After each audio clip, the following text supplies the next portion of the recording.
할렐루야. 우리 성도님들 각 가정에서 귀한 주일 보내고 계십니까?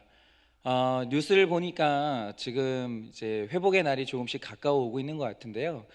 대면 예배가 다시 시작되는 날까지 각 가정에서 변함없이 여전한 방식으로 예배를 잘 드려주시면 너무 감사하겠습니다. 이 시간 우리 다 같이 예배를 시작하도록 할 텐데요. 우리 사도신경으로 신앙 고백함으로 주일 예배를 하나님께 드리겠습니다.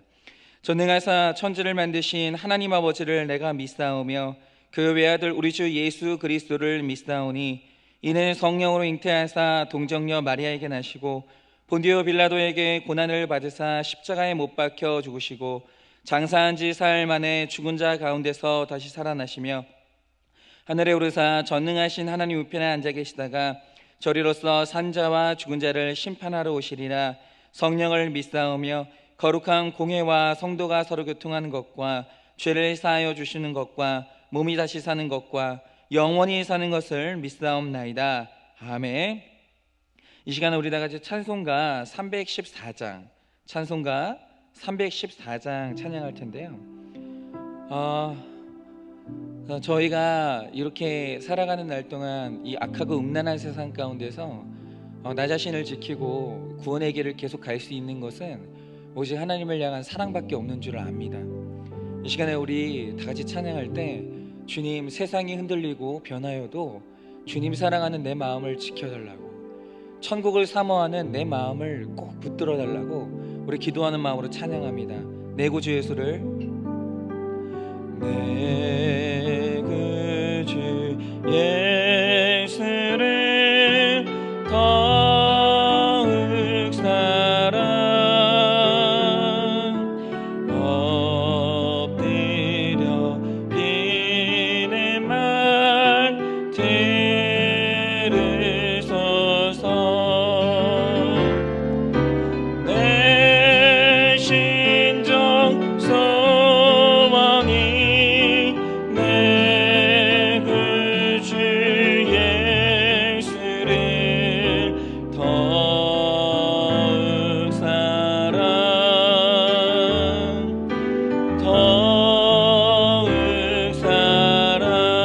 이전엔 세상 나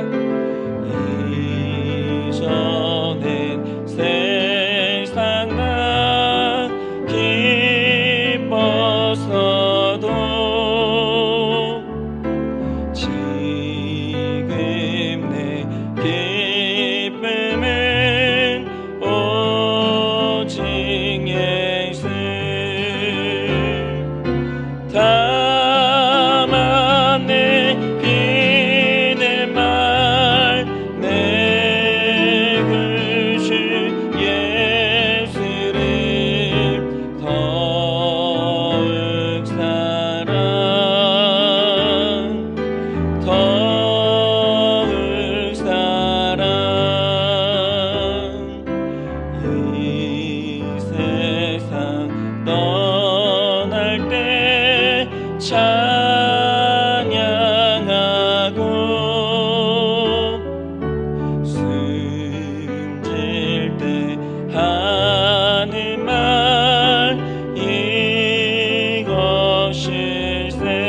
다만 내 비는 말, 다만 내 비는 말, 내 구주 예수를 더욱 사랑, 더욱 다만 내 비는 말, 다만 내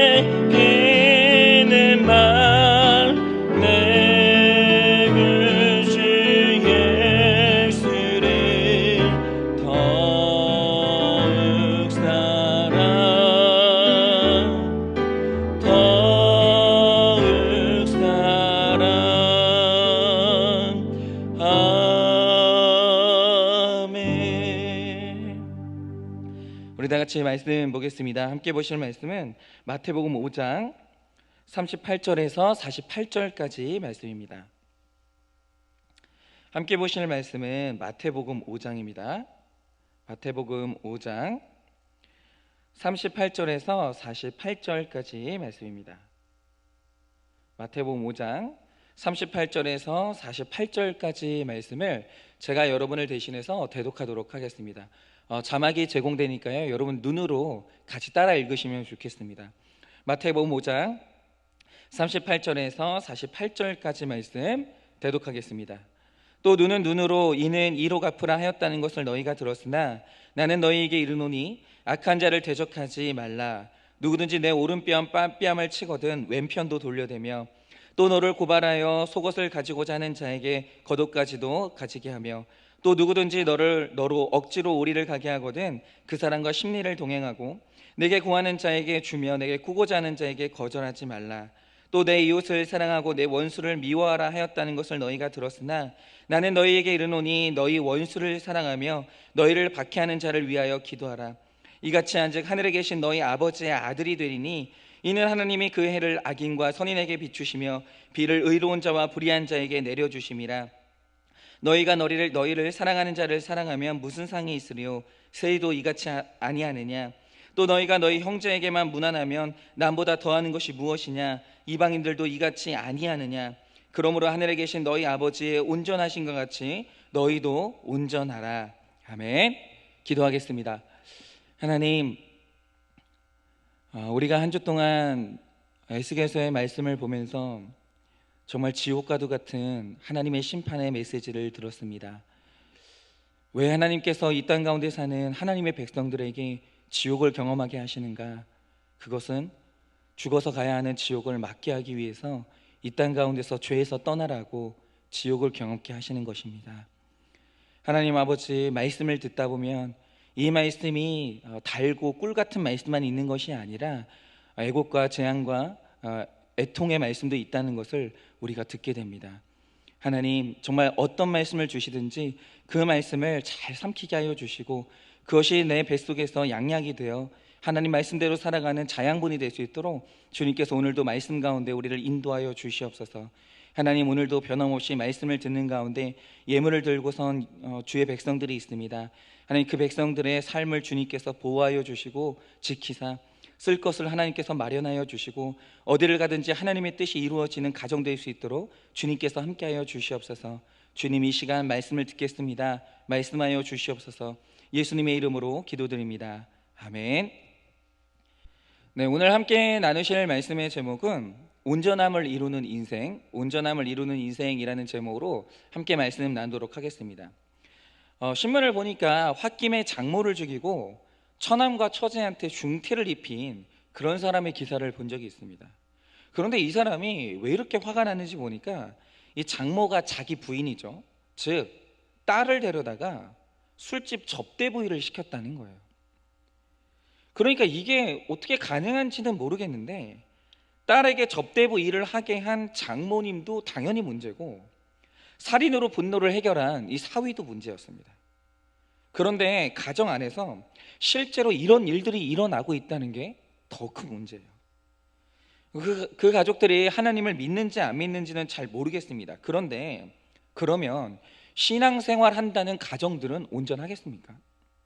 제가 얼마 전에 너무 기가 막힌 이야기를 알게 됐는데요, 여러분, 한 명의 목회자가 이 교회를 대형 교회를 일군다는 게 얼마나 어렵습니까? 그리고 또 어떤 길을 밟아야 이 대형 교회의 신임을 받고 담임 목사로 부임할 수 있겠어요? 결코 쉬운 일이 아니거든요. 그런데 어떤 목사님께서 참 어떤 길을 걸어오셨는지 모르겠지만 열심히 사역을 하셔서 큰 교회 담임 목사로 청빙이 되셨어요. 그런데 이상한 게 뭐냐면 사모님이 교회를 안 나오시는 거예요. 그래서 알고 보니까 이 사모님이 이단에 빠져 있는 거예요. 그리고 나중에는 사모님이 자신이 속한 이단 단체와 함께 몰려와서 남편을 향해 당신은 목사 자격이 없다고 사임하라고 몇 주간 시위를 하고 난동을 부려서 결국 목사님이 그 어렵게 잡은 기회를 놓치고 사임한 일이 있었습니다. 여러분, 이렇게 우리가 모르는 사이에 목회자의 가정도 무너지고 있는 거예요. 하물며 우리 성도님들의 가정이야 왜 어려움이 없겠습니까? 여러분, 이렇게 하나님을 믿든지 안 믿든지 도저히 온전할 수 없는 우리가 어떻게 온전함을 이루고 살 수 있겠습니까? 오늘 그것을 나누고자 하는데요, 첫째로 공정한 복수는 없다고 하십니다. 38절입니다. 또 눈은 눈으로 이는 이로 갚으라 하였다는 것을 너희가 들었으나. 예수님이 헛맹세든 진짜 맹세든 맹세를 하지 말라고 하시는데 우리는 자기도 모르는 사이에 자꾸 맹세를 합니다. 그러니까 배우자가 잘해주면 우리 남편, 내 부인은 절대로 바람 피울 사람이 아니야 하면서 그렇게 장담을 하고, 우리 애는 누구를 해코지하거나 말썽을 부릴 애가 아니야, 사고치는 애가 아니야, 이렇게 자식을 두고 장담해요. 우리가 그렇게 장담할 때가 있어요. 돈을 두고도 장담하고 건강을 두고 장담하고 내 신앙을 두고도 장담을 해요, 베드로처럼. 그런데 그렇게 장담하고 맹세하다가 배신을 당하면 여러분 그게 복구가 되겠습니까? 너만은 믿었는데 하면서 여러분 더 큰 분노로 이를 갈게 되는 겁니다. 그래서 눈은 눈으로 이는 이로 내가 갚으리라, 이런 복수의 감정이 생기는 거죠. 그런데 인간이 가진 죄의 감정 중에서 이 대표적인 것이 복수의 감정이에요. 믿었던 만큼 배신의 아픔도 크기 때문에 우리는 더 세게 복수합니다. 내가 피해자라고, 나는 너를 믿었는데 내가 당했다고 생각하니까 도덕과 신의와 온갖 이름을 붙여서 정당화된 정의의 이름으로 용서치 않는 거예요. 그런데 복수는요, 반드시 복수를 낳아요. 그러면서 복수는 이 연결고리가 끝없이 이어집니다. 그래서 모든 드라마나 영화의 줄거리가 복수가 없으면 영화 스토리가 성립이 안 되는 거예요. 여러분, 눈의 눈은 이에는 이라는 법이 기원전 1600년 전에 쓰여진 이 함무라비 법전에도 쓰여져 있는데, 함무라비 법은 이 초점이 뭐냐면 보복의 정당화에 초점이 있는 거예요. 그런데 성경에서 이 말을 할 때 이 초점은 뭐냐면 공정성의 진위가 있는 거예요. 그런데 여러분, 왜 성경은 눈으로 당했으면 눈으로만, 이를 당했으면 이로만 이라고 이렇게 공정성을 강조하겠습니까? 이유가 뭐냐면 복수의 중요한 속성이 있는데, 복수는 공정할 수가 없다는 거예요. 여러분, 지나가는 사람이 내 머리를 한 대 딱 쳤다고 하죠. 그때 대부분 야, 너 왜 때려? 하고 몇 대 더 때려요. 내가 한 대 맞은 만큼 그 세기와 강도를 조절해서 정확하게 한 대만 갚아주는 그런 복수는 없어요. 여러분, 세상에 이성적인 복수는 없습니다. 엉겁결에 매를 맞았다는 놀라움과 분노를 실어서 너 미쳤냐? 하고 따다다다 하고 마구 때려주는 거예요. 그래서 하나님이 눈에는 눈만, 이에는 이만, 이렇게 공정한 보복에 대해서 법을 정하신 거예요. 여러분, 우리는 다들 사사로이 보복의 법을 남발하고 공동체를 파괴하는 경우가 너무 많습니다. 박 집사가 나를 욕했어, 이러면 딱 그만큼만 욕하고 끝내는 게 아니라 만나는 사람마다 그 집사님을 욕하는 거예요. 그 사람은 나만 욕했다면 나는 이제 만나는 모든 사람들에게 그 사람 욕을 하는 거죠. 여러분, 복수는 이렇게 딱 당한 만큼만 하는 게 아니라 반드시 당한 것보다 더 커지게 되어 있어요. 여러분, 여기에 복수의 모순이 있는 거예요. 모든 피해자는 처음에 가해자의 행위를 미워하고 경멸합니다. 하지만 되갚아주는 복수를 하다 보면 어느새 내 죄가 그 사람 죄보다 커져 있어요. 어느새 내 죄가 그 사람보다 더 추악해져 있는 거예요. 이게 뭐냐면 악의 모순에 빠지는 거예요. 그래서 우리는 대적하지 말라라는 예수님의 이 명령을 들어야 되는 거예요. 누가 나를 쳤으면 복수로 대적하지 마세요. 적용 질문 드립니다. 내가 얼마나 힘들었는지 너도 한번 당해봐라 하면서 갚아주고 싶은 사람이 있습니까? 당한 딱 그만큼 공정하게 갚을 자신이 있습니까? 그 사람을 원망하고 미워하고 보복하려 했던 시간이 내가 당한 시간보다 길지는 않을까요? 제가 이런 얘기를 들었던 게, 한 집사님이 저한테 말씀을 해주신 게, 어릴 때 자기 가정에 배다른 형제가 있었는데 그 배다른 형제가 너와 나는 같은 형제가 아니라는 식으로 말의 상처를 줬다는 거예요. 근데 그 말에 상처를 주고 그 사람은 잊어버렸겠죠. 근데 이 집사님은 평생 그분을 용서하지 않는 거예요. 여러분, 이렇게 보복은요, 보복하려 했던 시간이 내가 당한 시간보다 더 길어지는 거예요. 여러분, 대적하시면 안 됩니다. 두 번째로 반대로 행하라고 하십니다. 39절입니다. 나는 너에게 이르노니 악한 자를 대적하지 말라. 누구든지 내 오른편 뺨을 치거든 왼편도 돌려대며. 여러분, 학벌과 지성과 신앙을 가졌어도 구타 문제로 고통당하는 가정이 너무 많아요. 여러분, 못 배우고 무식한 사람들만 가정에서 구타를 행합니까? 절대 아닙니다. 여러분, 지성인들도 가정에서 얼마든지 구타를 행하고 있습니다. 술에 취했다고 때리고, 의심해서 때리고, 도박에 빠져서 돈 가져오라며 때리고, 결국 가족들은 폭력과 함께 인격적인 모욕을 당하게 됩니다. 치가 떨리는 모욕과 폭력에도 그런데 주님은 대적하지 말라고 하세요. 그런데 그렇다고 구타와 모욕에 대해서 무조건 참고 악을 묵인하라는 것은 아니에요. 여러분, 대적하지 말고 왼편도 돌려대라는 것은 적극적으로 사랑하라는 거예요. 그러니까 반대로 대갚아주라는 거죠. 악에 대해서 악으로 반응하지 말고 반대의 영으로 반응하라는 거예요. 거짓말하는 사람에게는 정직으로 응수하고, 화를 내는 사람에게는 화평으로 응수하고, 두려워하는 사람에게는 담대함으로, 욕하고 때리는 사람에게는 부드러움으로 대하라는 그 뜻이에요. 여러분, 하나님을 모르는 사람들도 얼마든지 참고 인내할 수 있습니다. 그러나 그들과 하나님을 믿는 우리의 차이는 환난을 그냥 참는 것이 아니라 기뻐할 수 있다라는 거예요. 여러분, 분하고 슬프고 미워할 수밖에 없는 환난 속에서 기쁨으로 대적하는 것, 이것이 바로 왼편 뺨을 돌려대는 그 적용이에요. 적용 질문 드려봅니다. 부모 자식 간에, 부부 간에 폭언과 폭력으로 상처가 있습니까? 의심하는 배우자에게는 신뢰로, 욕하는 자녀에게는 칭찬으로, 무시하는 부모에게는 그 사람을 높여줌으로 왼편 뺨을 돌려대는 적용이 있습니까? 계속해서 40절입니다. 또 너를 고발하여 속옷을 가지고자 하는 자에게 겉옷까지도 가지게 하며.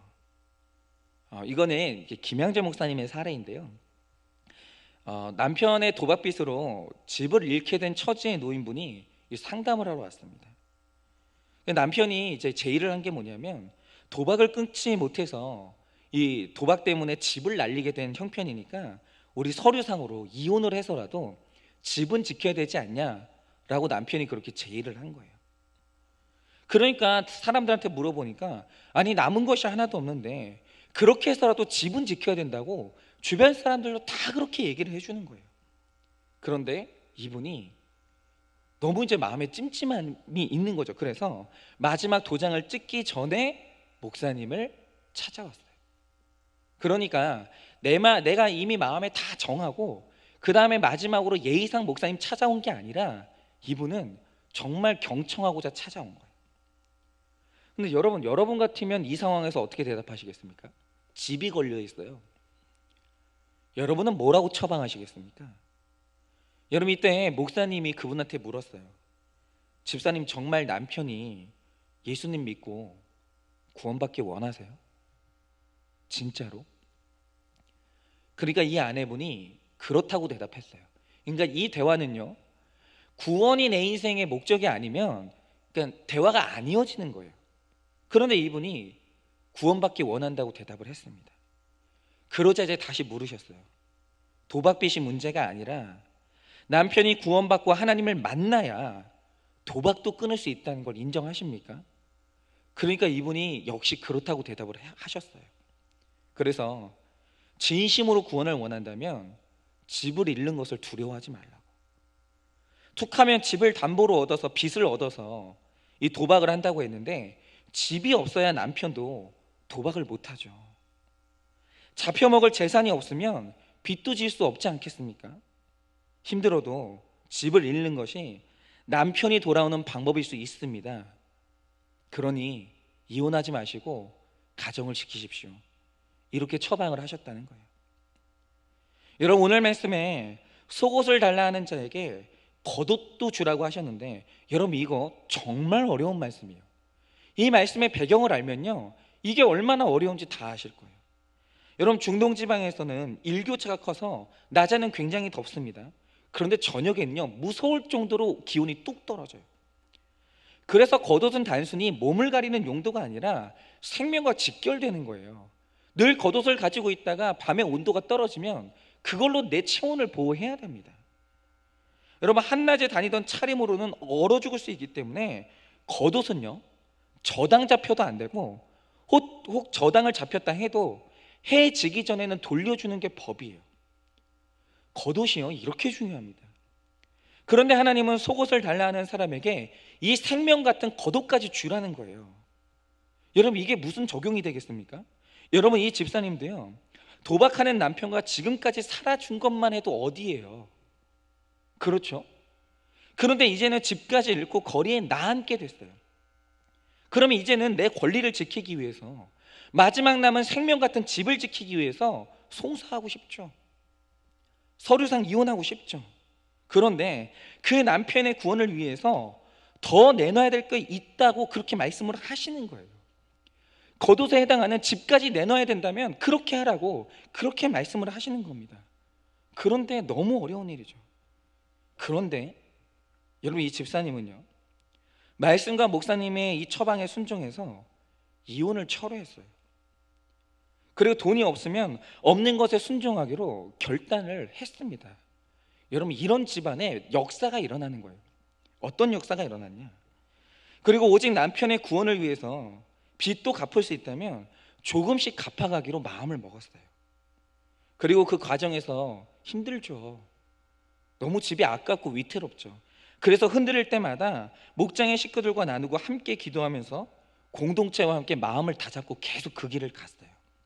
그런데 설교와 큐티로 말씀을 듣고 묵상하면서 내 진짜 원수가 나를 속인 남편이 아니라 내 안에 욕심임을 깨달았다고 했습니다. 사업을 한다면서 억대의 빚을 지고 있는데 거기에는 관심도 없이 돈만 가져다 주면, 생활비만 주면 어떻게 돈을 벌든 관심이 없었던 내 악한 모습을 본 거예요.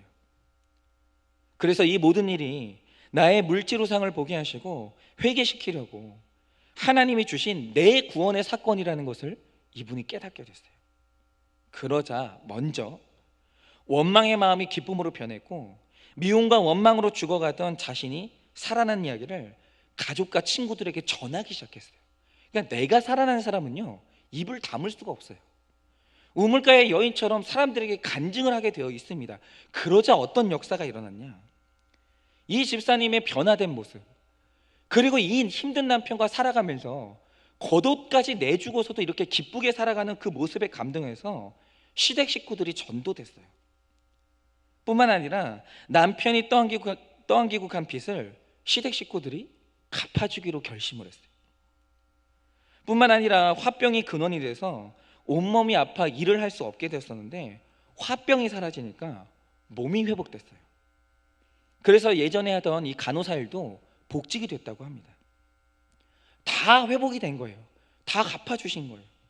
그런데 만약 이때 이혼을 했다면 가정도 잃고 본인 이름으로 진 빚을 계속 갚아야 됐을 거예요. 그런데 힘들어도 가정을 지키기로 결단을 했더니 인간의 능력을 뛰어넘는 응답을 주셨다라고 그런 간증을 하셨습니다. 여러분, 우리는요, 내 겉옷까지 내주면, 집마저 내어주면 죽을 것 같아요. 아까워서 견딜 수가 없어요. 그래서 내가 이날 이때까지 참고 살았는데 겉옷까지 줘? 이러면서 내 권리를 부르짖고 싶은 거예요. 하지만 이혼하지 말라는 것은, 이혼하지 말고 그 사람의 겉옷까지 내주라는 것은 믿음의 문제예요. 하나님의 명령입니다. 하나님이 모든 것의 주인이신데 집을 지키는 것보다 하나님 명령을 지켜야 되지 않겠습니까? 하나님께서 겉옷까지 주라고 명령하실 때는 자신이 있어서 하시는 말씀이에요. 그게 우리의 믿음입니다. 내가 매를 맞아도, 집이 없어서 오갈 데가 없어도 하나님은 분명히 나를 지키십니다. 믿음으로 하나님 물고 늘어지는 나를 하나님이 지키신다는 거예요. 여러분, 하나님을 신뢰하기 때문에 권리를 행사할 수 있어도 하지 않는 것, 악한 길을 가지 않는 것, 그것이 바로 온전함을 이루는 인생이에요. 41절 42절입니다. 또 누구든지 너로 억지로 오리를 가게 하거든 그 사람과 심리를 동행하고 내게 구하는 자에게 주며 내게 꾸고자 하는 자에게 거절하지 말라. 여러분, 이 말씀에서 억지로 오리를 가게 한다는 것은 왕이 조서를 전달할 때 사람들을 징발해서 짐을 비우고 문서를 전달하게 하는 거예요. 왕이 누군가를 뽑아서 그렇게 하는 거죠. 그런데 이때 규정된 거리가 바로 오리인데, 오리가 얼만큼의 거리냐? 1.5km 정도 되는 거리예요. 그러니까 억지로 오리를 가라 하면 죽을 것 같지만 사실 이게 죽는 거리 아니에요. 짧은 거리입니다.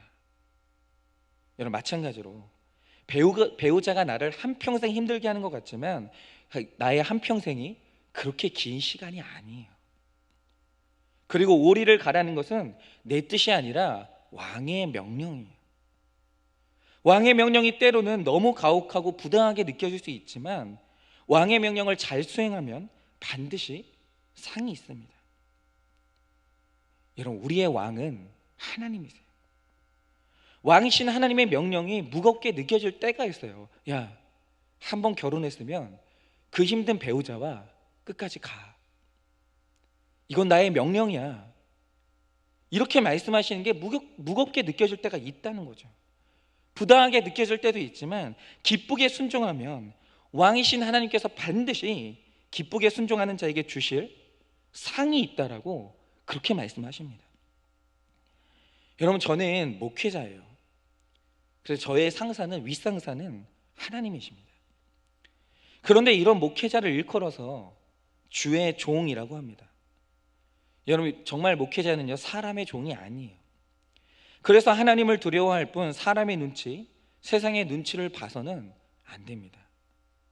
그러나 목회자는 하나님으로부터 그야말로 종으로 부름받았어요. 여러분, 이 자기 신분을 목회자는 절대 잊으면 안 됩니다. 목회자는 어디까지나 종이에요. 그런데 어느 날부터 이 종의 개념에 권위주의가 들어가기 시작하는 거예요. 제가 실제로 신학교에 갔을 때 배운 굉장히 잘못된 권위주의가 뭐였었냐면, 갑자기 교수님이 제가 1학년일 때, 학부 1학년일 때 들어와서 수업을 하시는데 목사가 뭐냐라고 질문을 하시는 거예요. 그래서 우리가 배운 대로 목사는 종입니다 이렇게 얘기했더니 맞대요. 맞는데 그분이 말씀하시는 게 뭐냐면, 그러나 여러분들이 목회자가 되면 성도님들에게 가리키길 목사를 종이 아니라 종님 이렇게 부르게 하라는 거예요. 근데 정말 그렇게 말씀을 하시는 거예요. 그런데 이게 오늘 우리 교회의 현실이에요. 여러분, 종하고 님이라는 이 경어가 합쳐질 수 있는 말입니까? 아니죠. 그런데 이런 말도 안 되는 일이 지금 오늘날 교회 안에 일어나고 있는 거예요. 어느 날부터 종으로 부름받은 목회자들이 종이 아니라 종님이 되고 있어요. 있을 수 없는 일이 일어나고 있는 거예요. 그래서 종으로서 섬김의 자리에서 섬김을 베풀어야 될 목사들이 상석의 자리에서 대접받는 모습으로 변질되는 일이 일어나고 있습니다. 그렇다고 여러분, 목사가 권위가 없다는 말은 아니에요. 그런데 목사의 권위는 세상의 권력자처럼 내가 가진 권한을 휘두르는 데서 발생하는 게 아니에요. 하나님의 종으로서 종로로 충실히 하고 있을 때 하나님이 그 종을 높여주시는 거예요. 여러분, 그런 일은 일어납니다. 그래서 우리는 종으로 잘 살면 돼요. 제가 얼마 전에 정말 경계를 하게 된 사건이 있었는데요, 아무것도 아닌 것 같은데 저한테는 굉장히 중요한 일이었어요. 제가 한 번은 우리 성도님들과 훈련을 하다가 간식으로 샌드위치를 먹는데 제가 오이를 싫어하거든요. 그래서 그분들 앞에서 아무 생각 없이, 정말 생각이 없었습니다, 오이를 다 뺐어요. 그래서 그 앞에 계신 우리 집사님, 권사님들이 왜 오이를 빼시냐고 해서 그냥 아무 생각 없이 제가 오이 향을 참 싫어합니다 이렇게 무심코 말하고 지나갔습니다. 그런데 어느 날부터 저희 교회 반찬에 오이가 안 나오는 거예요. 그래서 왜 그런가 하고 봤더니 우리 너무 착한 집사님, 권사님들이 제가 오이를 안 먹는다고 반찬 재료로 오이를 안 쓰시는 거예요. 근데 제가 그때 정신이 번쩍 든 게 뭐냐면, 맞아요. 우리 성도님들은 종에 대해서 권위를 인정해 주시고 그렇게 존중해 주세요. 그런데 내가 이 존중을 나의 권리로 여기고 이 존중을 즐기기 시작하면 큰일 나는 거예요. 여러분, 이 존중은 목회자의 말씀의 권위가 부여되는 존중으로 가야지, 여러분 이런 식으로 제가 즐기면 안 됩니다. 아니, 목사가 뭐라고, 아니 저 하나 때문에 교회 전체가 왜 피해를 봐야 됩니까? 그게 권위입니까? 그런데 이 귀한 존중과 섬김을 내가 즐기고 이걸 내 권리로 여기는 날부터 저는 종이 아니라 종님이 되는 거예요. 그러면 하나님 앞에 큰 죄가 되고 언젠가는 말로 할 수 없는 수치를 당하고 자리에서 쫓겨나는 겁니다. 그래서 제가 그날 집사님들한테 사과드리면서 제가 제 식성 바꾸겠다고, 주시는 대로 잘 먹을 테니까 제발 오이 해주시라고 그렇게 말씀을 드린 적이 있습니다. 저는 이게 두려워요. 제가 기도하는 것은 제 사역이 끝나는 날까지 종의 마음과 종의 자리를 지키기를 정말 바라는 겁니다. 그런데 종이 왕께서 억지로 우리를 가게 했다고 불평하는 것은 이유가 뭐냐면 그 천국이 임하지 않았기 때문이에요. 여러분, 오리가 아니라 심리를 가라고 하셔도 우리는 종이기 때문에 그것 때문에 구원이 이루어진다고 하면 기쁘게 갈 수 있어야 하는 거예요. 여러분, 이왕에 가야 될 길이라면 기쁘게 가십시오. 받을 상이 있습니다. 적용 질문 드립니다. 가족의 의무로 나를 송사하며 속옷을 달라고 하는 사람이 있습니까? 목자의 의무로 송사하며 오리를 가자고 하는 목원이 있습니까? 책임감과 부담으로 나를 압박하고 요구하는 이들은 누구입니까? 그들의 구원을 위해 억지로라도 하게 하시는 것이 사랑을 키우는 훈련임을 깨닫습니까? 세 번째로 자신을 직시하고 타인을 사랑하라고 하십니다. 43절 44절입니다. 또 내 이웃을 사랑하고 내 원수를 미워하라 하였다는 것을 너희가 들었으나 나는 너희에게 이르노니 너희 원수를 사랑하며 너희를 박해하는 자를 위하여 기도하라. 여러분, 성경 어디에도 원수를 미워하라는 말씀이 없습니다. 그런데 유대인은 이웃을 사랑하라는 말씀을 그만큼 원수는 미워해도 된다라는 말씀으로 해석을 했어요. 이 말 뜻이 뭐냐면 우리는 누군가를 사랑하는 것만큼 딱 그 사람을 미워할 수 있어요. 인간의 사랑은 사랑하는 만큼 미움으로 변할 수 있다는 거죠. 하지만 내가 하나님과 얼마나 원수되었던가를 생각한다면 우리가 감히 남을 미워할 수가 없습니다. 여러분, 예수님을 믿으면서 누리는 가장 큰 축복이 원수까지 사랑할 수 있는 마음을 갖게 되는 거예요. 나를 핍박하는 자를 위해서 기도할 수 있는 그 능력을 갖게 되는 거예요. 45절 48절입니다. 이같이 한즉 하늘에 계신 너희 아버지의 아들이 되리니 이는 하나님이 그 해를 악인과 선인에게 비추시며 비를 의로운 자와 불의한 자에게 내려주심이라. 너희가 너희를 사랑하는 자를 사랑하면 무슨 상이 있으리요? 저희도 이같이 아니하느냐? 또 너희가 너희 형제에게만 무난하면 남보다 더하는 것이 무엇이냐? 이방인들도 이같이 아니하느냐? 그러므로 하늘에 계신 너희 아버지의 온전하신 것 같이 너희도 온전하라. 여러분, 죄로 인해 원수되었던 나를 죽기까지 사랑하신 하나님은 어떤 악인과 원수에게도 자비와 사랑을 베푸시는 분입니다. 하나님은 그리스도인에게만 햇빛과 비를 주시는 분이 아니에요. 여러분, 우리가 이 하나님 닮아야 되지 않겠습니까? 우리가 나 좋다는 사람은 좋아하고 내가 사랑하는 사람만 끼고 돌고 나에게 잘못하면 미워하고 보복하는 것은, 여러분, 그것은 세상 사랑이에요. 여러분, 이 세상 어디에도 원수를 사랑하라고 하는 종교는 없습니다. 여러분, 세상의 심리학이나 다른 종교들은 원수를 갚으라거나 혹은 그 원수를 잊으라고 해요. 핍박을 받으면 당당한 자세로 갈등을 해결하거나 아니면 떠나라고 합니다. 하지만 하나님은 원수를 사랑하라고 하십니다. 내 힘으로는 사랑할 수 없기 때문에 핍박하는 자를 위해서 기도하라고 하십니다. 그런데 이게 너무 힘들지만 하나님 명령이니까 그대로 따르면 여러분 상이 있다는 거예요. 여러분 상은 이렇게 받는 거예요. 하나님께 떼를 부리고 하나님을 얼마간의 돈으로 매수하고 얼마간의 아주 작은 이 봉사를 가지고 하나님께 요구하고, 여러분 이래서 받는 상이 아닙니다. 이 힘든 말씀에 순종할 때 받는 게 상이에요. 여러분 이웃사랑이라는 적당한 순종에 머물지 않고 원수 사랑의 수준까지 갈 때 하나님의 상을 얻는데 그 상이 뭡니까? 여러분 남을 용서하는 사람은 용서하지 않는 사람보다 2배의 기쁨을 안고 살아갑니다. 여러분 용서할 수 없는 사람을 용서하고 사랑함으로 기쁨을 누리는 것이 하나님이 주신 큰 상급이고 우리 인생의 목표예요. 제가 오늘 제 동생의 고백을 나눌까 하는데요. 제 동생은 이제껏 아버지에 대해서 몇 단계의 변화 과정이 있었다라고 그렇게 얘기를 합니다. 불과 몇 년 전까지만 해도 동생의 마음 안에서 혈육인 아버지는 원수였어요.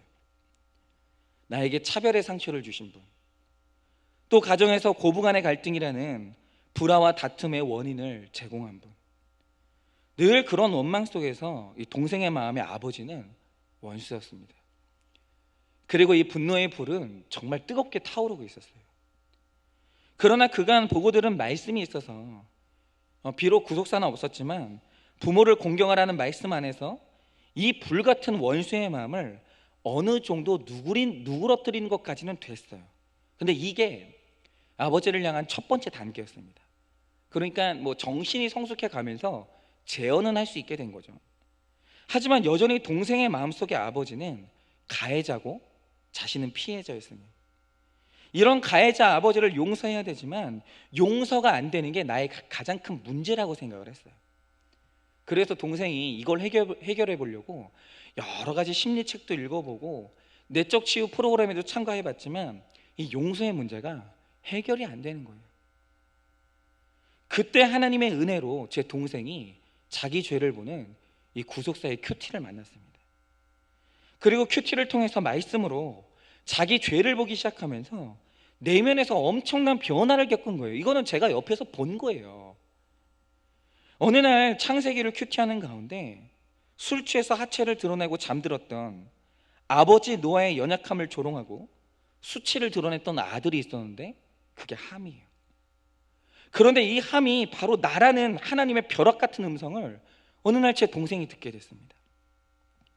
그동안 수없이 들었던 본문이지만 이 본문을 통해 함이 나라는 것을 보게 된 게 이때 처음이었어요. 그날 창세기 말씀을 보면서 하나님이 제 동생에게 하신 말씀이 뭐냐면, 함이 심판받아 영원한 저주의 형벌에 떨어졌던 것처럼 너도 저주를 받아 오늘 지옥에 떨어져도 할 말이 없는 인생이 바로 너야. 네가 네 아버지의 수치를 드러내고 네가 네 아버지를 비난했잖아. 이 말씀을 하시는 거예요. 그것이 깨달아지자 내가 피해자가 아니라 아버지가 나의 완악함의 피해자라는 것이 인정이 되어서 아버지께 진심으로 마음의 죄를 고백하고 용서를 구하는 적용까지 갈 수 있었다는 거예요. 이것이 아버지에 대한 제 동생 마음의 두 번째 변화였어요. 그러나 지금 제 동생 안에는 마지막으로 넘어야 될 아버지와의 관계에서 큰 산이 하나 남아 있습니다. 그것은 아버지의 모든 것을 사랑으로 품는 거예요. 분명히 제 동생 안에는 이제 원수의 마음이 없습니다. 그리고 피해자 의식도 없고 오히려 자신이 아버지의 연약함을 조롱한 죄인이라는 사실을 깨닫고 회개했어요. 그런데 여전히 아버지를 대하는 마음이 어색하고 아버지가 여전히 자신에게 혈기를 바랄 때 자기 안에도 똑같이 혈기가 올라오는 걸 참을 수가 없다는 거예요. 그리고 마음으로 수백 번 수천 번도 아버지를 향해 사랑한다고 고백하지만 여전히 입에서는 아버지를 향해 진심으로 사랑한다는 고백이 나오지를 않는다는 거예요. 그러니까 뭐가 아직도 마음에 있는 거죠. 왜 그럴까를 생각해 보면 변명의 여지 없이 아직도 자기 안에서 덜 죽었기 때문이에요. 여전히 그 안에 자기 자존심이 살아있고, 나는 여전히 의롭다, 내가 아버지보다 더 의롭다고 하는 그 자기 의가 살아있기 때문이에요. 그래서 정말 아버지의 모든 모습을 넓은 품으로 안아드릴 수 있는 날, 그리고 마음이 아닌 입술로 아버지를 향해 사랑한다고 고백할 수 있는 날이 자기 구속사가 완성되는 날이라고 그렇게 고백을 했습니다. 그런데 제가 동생의 고백을 나누는 이유가 뭐냐면, 동생의 마음이 저와 놀랄 정도로 똑같기 때문이에요. 여러분, 아버지에 대한 미움을 해결하려고 동생이 책을 읽을 때 그 책을 저도 읽었어요. 이 미움을 해결해 보겠다고 내적 치유 프로그램에 참여할 때 여러분, 그 프로그램에 저도 같이 참여했습니다. 그런데 똑같이 해결되지 않는 것이 바로 저예요. 여러분, 지금까지 변화도 제 힘으로 한 것이 하나도 없고 하나님이 하셨기 때문에 제 아버지의 존재를 넉넉히 품게 된 그날, 아버지를 향해 진심으로 사랑한다고 입술로 고백하는 그날도 주님께서 이루어 주실 줄을 믿어요. 제 동생의 인생에도, 제 삶 가운데도 그런 날을 주실 줄 믿습니다. 그것을 믿고 저는 오늘도 저의 구속사를 이루는 몸부림을 멈추지 않고자 합니다. 할 수 있는 날까지 늘 적용을 하려고 해요. 적용 질문 드립니다. 사랑할 수 없지만 사랑해야 되는 원수는 누굽니까? 제가 생각할 때 그 원수는 분명히 가족 중에 있습니다. 형제 사랑을 넘어 내가 무난하고 찾아가야 될 사람은 누구인가요? 여러분, 세상 사람과 똑같이 나 싫다는 사람 나도 싫어하고, 나 좋다는 사람 좋아하는 것이 화끈한 성격이라고 생각하십니까? 여러분, 크리스천으로서 사랑의 배려와 실천을 보이지 못해서 하나님의 사랑을 왜곡하지 않습니까? 여러분, 예수님이 원하시는 것은 허다한 무리가 아니라 죽어지는 제자예요. 여러분, 주님이 그토록 12명의 제자에게 집중하셨던 것은 부흥을 위해 많은 사람이 필요했던 것이 아니라 주님을 위해 생명을 내놓고자 하는 그 한 사람을 통해 부흥이 일어난다는 것을 아셨기 때문이에요. 그래서 여러 명의 군중보다 이 말씀을 붙들고 죽음으로 걸어 들어가는 그 제자 한 사람이 중요한 거예요. 여러분, 오늘 우리 가정에 구원 때문에 생명 내놓는 한 사람이 있으면 어떤 깨어진 가정도 회복되고 반드시 살아납니다. 여러분, 율법의 완성은 사랑이에요. 사람을 사랑하고 살리는 일보다 더 귀한 일은 없습니다. 그 일을 위해서 내가 죽어지는 것이 하나님이 원하시는 온전함에 이르는 길입니다. 그러니 여러분, 혹시 오늘 말씀을 듣고 내 안에 온전하지 못한 것이 깨달아졌다면, 여전히 정말 거듭까지 내어주는 것이 아깝고, 반대로 이 반응하는 것이 너무 힘들고, 날 싫어하는 원수를 사랑하는 것이 너무 힘들다면 오늘 이 중에 하나라도 적용하셔서 여러분 가운데 온전함을 이루시기를 예수님의 이름으로 축원합니다. 이 시간에 우리 다 같이 찬양했으면 좋겠는데요, 우리 찬송가 433장 찬양했으면 좋겠습니다. 우리 찬송가 433장 우리 찬양할 텐데요, 제가 오늘 설교 시간에도 말씀을 드렸지만 여러분, 오늘 말씀 어려운 말씀입니다. 저는 저 싫어하는 사람이 싫습니다. 저는 저를 거절하는 사람이 저도 싫습니다. 저는 원수가 사랑이 안 되는 게 아니라 용서가 안 됩니다. 오늘 제가 말씀드렸던 그 성도님이 저보다 수준이 높아요. 만약 내가 구원을 위해서 집까지 내놓으라고 하면 나는 내놓을 수 있을까?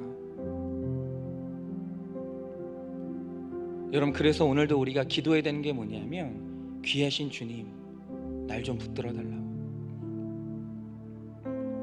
왜 오늘도 우리 가정이 이렇게 힘없이 무너지는 이유가 뭐냐라고 하면, 우리를 살리는 이 말씀이 어렵다고, 불가능하다고 지레 포기하고 우리가 모든 것을 놔버리기 때문이에요. 여러분, 그렇지 않습니다. 이 말씀은 보기에는 써도 삼키면 우리를 살리는 말씀이 되고 달기가 꿀같이 단 말씀이 되는 거예요. 여러분, 원수를 용서해 보세요. 그때 하나님께서 부어주시는 내 마음의 평안과 기쁨이라는 것은 세상에는 없는 것입니다. 여러분, 이 결단을 하기까지 주님께서 우리를 붙들어 주셔야 됩니다. 이 시간에 우리 다 같이 귀하신 주여 날 붙드사 주께로 날마다 더 가까이 가게 해달라고, 저 하늘나라 올라가게 해달라고, 이 적용을 해서 이 땅 가운데 천국을 살게 해달라고 우리 다 같이 그렇게 찬양하고 간절한 마음으로 기도하도록 하겠습니다. 우리 귀하신 주여 찬양합니다. 귀하신 주여 날 붙드사 주께로 날마다 더 가까이 저 하늘 나라 나 올라가 불 중에 불만에 늘 안기어 영생의 복 받기 원합니다.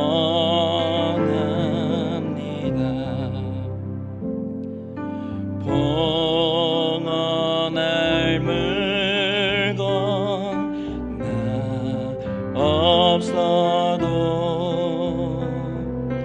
날마다 주께로 더 가까이 내 죄를 주께 다 고하니 주님의 보혈로 날 씻으사 눈보다 더 희게 하옵소서. 간악한 마귀 날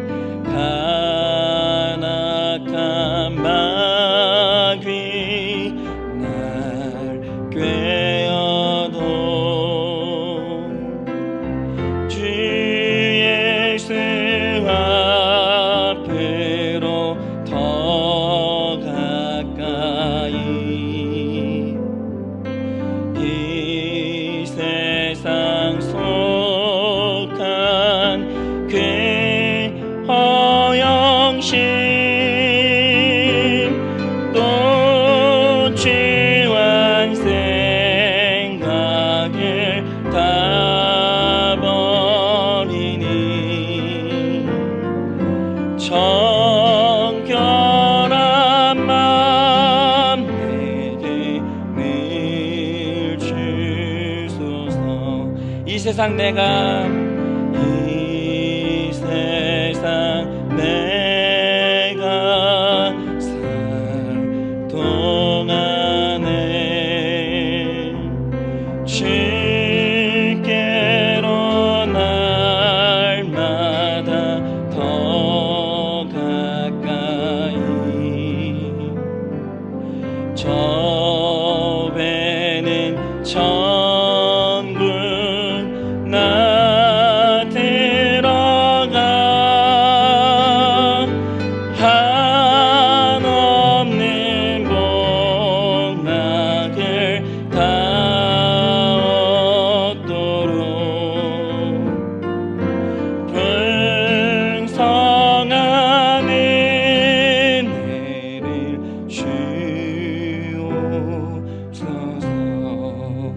여러분, 이 시간에 우리 다 같이 눈을 감고 기도합니다. 우리 각 가정에서 우리 간절히 기도할 때 여러분, 내가 아직 사랑하지 못하는 내 가족 중에 원수는 누가 있습니까? 하나님이 오리를 더 가라고 하시는데 내 인생이 아까워서 감당하지 못하고 있는 사명이 무엇이 있습니까? 여러분, 이 시간에 하나님께 종으로서 살아가라고 하시는데 여전히 종 되어지지 못하고 내가 살아서 펄펄 뛰는 것이 무엇이 있습니까? 여러분, 오늘 이 말씀은 죽어도 적용이 안 된다는 것은 세상 사람들이 하는 말이에요. 여러분, 오늘 말씀을 적용하고 죽는 적용을 해서 집도 지키고 가정도 지켜낸 우리 그 집사님을 생각하면서 주님, 저에게도 말씀을 적용할 수 있는 힘을 달라고, 원수도 사랑할 수 있는 사랑을 달라고, 일평생 주의 말씀에 순종하는 종으로 살아갈 수 있도록 해달라고, 이 시간에 우리 다 같이 한번 온전한 인생을 이루기 위해서 우리 다 같이 한번 그렇게 뜨겁게 기도하도록 하겠습니다. 기도하겠습니다. 살아계신 하나님 아버지, 나의 하나님 아버지 앞에 간절히 기도합니다. 하나님 아버지, 제가 주님의 종입니다. 하나님, 그런데 종인데 교만하니 하나님이 말씀하셔도 원수를 사랑할 수가 없고 나를 거절하는 사람을 사랑할 수가 없습니다. 하나님, 내 인생이 얼마나 옹졸한지, 나를 미워하는 사람 나도 미워하고, 하나님, 나를 거절하는 사람 나도 거절하는, 하나님, 그런 인생을 나도 살고 있습니다. 하나님, 복수를 하지 말라고 하시는데 저는 날마다 복수를 하면서 내가 미워하는 사람보다 더 악한 사람이 되어가는, 하나님, 그런 모순된 인생을 살아가고 있습니다. 하나님, 저를 살려주시옵소서. 하나님, 이 복수의 마음 가운데서 저를 살려주시옵소서. 이 복수의 굴레에서 저를 꺼내주시옵소서. 하나님, 주의 종의 자리로 내려가지 못하는 하나님, 이 교만과 낮은 자존감을 하나님 아버지 치유하여 주시기를 간절히 소원하고 바랍니다. 하나님 아버지, 여전히 용서하지 못하는 사람이 있습니다. 여전히 사랑하지 못하고 있는 원수가 있습니다. 하나님 아버지, 나의 인생 가운데 주님께서 역사하여 주사 하나님, 원수도 사랑하는 그 인격의 자리로 가게 하여 주시옵소서. 원수도 사랑하는 하나님 아버지, 그 놀라운 적용의 자리로 가게 하여 주시옵소서. 하나님 아버지, 정말 거룩까지 내어주는 하나님 아버지, 그런 놀라운 헌신을 있게 하여 주시옵소서. 그래서 하나님 아버지, 나의 인생 가운데 주의 기적이 이루어지는 것을 보게 하여 주시고, 죽었던 영혼이 살아나는 놀라운 광경을 보게 하여 주시고, 나의 삶 가운데도 하나님의 나라가 이루어지게 하여 주시옵소서. 나의 삶 가운데 세상 사람은 절대로 체험할 수 없는 기쁨을 체험하는 놀라운 역사가 나의 인생 가운데 있게 하여 주시옵소서. 하나님, 당신을 간절히 소원합니다. 하나님 아버지, 이 말씀이 이루어진다는 것을 100% 믿습니다. 하나님 아버지, 이 말씀 붙들고 이 세상 가운데 죽어지기를 원합니다. 그래서 나는 살기를 원하오니 주여, 죽어서 살게 하여 주시옵소서. 죽어서 살게 하여 주시옵소서. 주님께서 오늘도 적용할 수 있는 믿음과 능력을 허락하여 주시옵소서. 하나님 아버지, 하나님, 저는 제 원수를 저도 미워하는 죄인입니다. 그런데 제가 미워하는 그 원수 가운데 나에게 생명을 주신 부모님도 있고 나와 피를 나눈 형제가 있습니다. 그리고 그들의 나를 미워했던 기간보다는 훨씬 더 많은 기간들을 미워하며 내가 미워했던 대상보다 더 추악한 존재가 되고 있는 나를 오늘 말씀을 통해 보게 되었습니다. 하나님, 사랑으로 이제 반응하기를 원합니다. 이제 용서로 반응하기를 원합니다. 온유함으로 반응하기를 원하오니 주여, 나의 마음 가운데 종의 영을 허락하여 주사 말씀하실 때 주님이 가라는 곳까지 기쁨으로 달려가게 하여 주시고, 주님 말씀 일평생 붙들고 이 말씀에 순종하는 종이 될 수 있도록, 그래서 세상 사람은 절대로 경험할 수 있는 평안과 기쁨을 체험하는 인생 될 수 있도록 주님께서 역사하여 주시옵소서. 그렇게 오늘도 주님께서 우리 한 사람 한 사람에게 하나의 적용을 하게 하실 줄 믿습니다. 주님, 이 말씀 붙들고 죽는 심정으로 적용하는 모든 성도님들마다 살아나는 역사, 상을 받는 기쁨을 허락하여 주시옵소서. 믿사오며 살아계신 예수님 이름 받들어 기도드립니다. 아멘. 네, 교회 소식 전하겠습니다. 언론에서 보는 것처럼 확진자가 많이 줄고 있습니다. 정말 우리가 질서에 순종하고 이렇게 저희가 자기 자리를 잘 지키기만 하면 분명히 이것도 능히 이길 수 있는 시련입니다. 그래서 저희가 지금 몇 주째 각 가정에서 저희가 온라인 예배를 하고 있는데요. 여러분, 흔들리지 마시고 잘 버텨주시고 어디에 있든지 내 믿음을 증명해내는 여러분의 한 주 되시기를 정말 간절한 마음으로 소원합니다. 꼭 그렇게 잘 버텨주시기를 바랍니다. 다시 만나는 그날까지 꼭 건강하시고 곧 다시 뵐 수 있으니까 그때까지 꼭 건강하시기 바랍니다. 교회 소식은 이것으로 마치도록 하고요. 축도로 모든 예배를 마치도록 하겠습니다. 지금은 우리 주 예수 그리스도의 은혜와 하나님 아버지의 그 크신 사랑과 성령님의 위로하시고 교통하여 주시는 그 역사하심이 온전한 인생을 이루기 위하여서 하나님이 오늘도 그 종들에게 주시는 이 말씀을 적용함으로 다시 한번 사는 것을 체험하고 상받기를 원하는 각 가정에 있는 모든 성도들의 머리 위에 지금으로부터 영원 무궁토록 함께 있을지어다. 아멘.